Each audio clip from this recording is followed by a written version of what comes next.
నమస్కారం.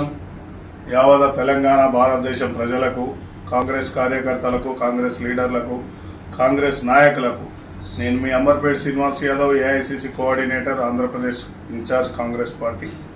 ముఖ్యంగా Congress party parliament ఎలక్షన్స్లో అతిపెద్ద మెజార్టీతో గెలవాలి రాష్ట్రం మొత్తం అని, దేశం మొత్తం అని కోరుకుంటూ, అందులో భువనగిరి పార్లమెంటు దేశంలో పెద్ద మెజార్టీతోని, సికింద్రాబాద్ పార్లమెంటు దేశంలో అతిపెద్ద మెజార్టీతోని గెలవాలని నా చిన్ననాటి అంటే ఎప్పటికీ మిత్రుడు, ఎప్పటి నుంచో అన్ని మంచితనంతో ఎవరినైనా పలకరించే మిత్రుడు భువనగిరి శ్యామల కిరణ్ గారు అతిపెద్ద మెజార్టీతోని ప్రతి నియోజకవర్గంలో నేను తిరగడం జరిగింది. తిరిగితే అమ్మ కంపల్సరీ వేయాలని చెప్పేసి నాకు తెలిసిన వాళ్ళైనా, నాకు కుటుంబ సభ్యులైనా అందరికీ కాంగ్రెస్కు, శ్యామల కిరణ్కు కాంగ్రెస్ గుర్తుకు ఓటేసి గెలిపియాలని చెప్తూ పెద్ద మెజార్టీతో దేశంలో రావాలని కోరుకుంటూ, అదేవిధంగా సికింద్రాబాద్ పార్లమెంటు దానం నాగేందర్ అన్న గారు అతిపెద్ద మెజార్టీతోని దేశంలోనే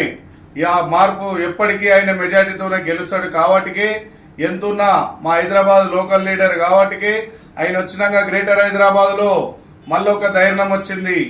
దాని మీదనే ఇకపైన ముందు ఎప్పటికీ ఎల్లప్పుడూ గెలవాలని చెప్తూ భువనగిరి పార్లమెంటు, సికింద్రాబాద్ పార్లమెంటు పెద్ద మెజార్టీతో దేశంలో గతంలో 2004లో తీర్పిచ్చినట్టుగా ఈ రోజు కనుక 2024లో తీర్పు ఇవ్వాలని కోరుకుంటూ, ప్రజలకు అందరికీ రాహుల్ గాంధీ చేసిన భారత్ జోడో యాత్ర రెండో యాత్ర కూడా సక్సెస్ కావడం, ఈరోజు బీజేపీ ప్రభుత్వం ఏం చేయలేక దేవుని పేరు చెప్పి ఓట్లు అమ్ముకుంటుంది. కాబట్టికే కంపల్సరిగా జనాలు తీర్పు చెప్తారు. ఇక్కడ ఉన్న బీఆర్ఎస్ కు తీర్పు చెప్పిరు, సరైన తీర్పే జరిగింది.